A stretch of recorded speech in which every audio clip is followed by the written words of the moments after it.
एक दफ़ा का ज़िक्र है। एक गांव में 3 भाई रहते थे।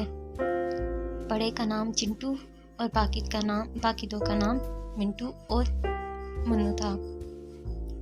वो तीनों आपस में बहुत ज़्यादा लड़ाई करते थे। वो उस गांव में अपनी अम्मी के साथ रहते थे। उनकी अम्मी बहुत बूढ़ी हो चुकी थी।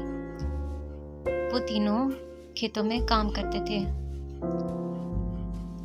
एक दिन उनकी अम्मी की तबीयत बहुत ख़राब हो गई। उसने अपने तीनों बेटों को बुलाया और बोला, मैं तुम तीनों से बहुत प्यार करती हूँ, तुम तीनों आपस में ना लड़ाई किया करो। बड़े भाई ने कहा, ठीक है, हम नहीं लड़ेंगे। तो बाहर आके बाकी भाइयों ने कहा, तुमने ऐसी बात क्यों की? तो बड़े भाई ने कहा, अम्मी को ठीक होने दो, फिर इस बारे में बात करेंगे।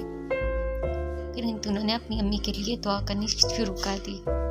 कुछ दिनों के बाद उनकी अम्मी की वफात हो गई। फिर उन तीनों ने सोचा कि अब क्या किया जाए। तो बड़े भाई ने कहा, क्यों ना अपनी अम्मी के मशवरे पर अमल किया जाए। लेकिन छोटे भाइयों ने कहा नहीं। फिर अगले दिन उन तीनों ने पैसे आपस में तकसीम कर लिए और अपने अपने घर बनाने की तैयारी शुरू कर दी। छोटे भाई ने सोचा वो तिनकों का घर बनाएगा ताकि उसके पास और काम करने के पैसे बच जाएं। उसे बड़े भाई ने सोचा, मैं लकड़ी का घर बनाऊंगा। और सबसे बड़े भाई चिंटू ने सोचा कि वो पत्थर का घर बनाएगा जो कि मजबूत भी होगा।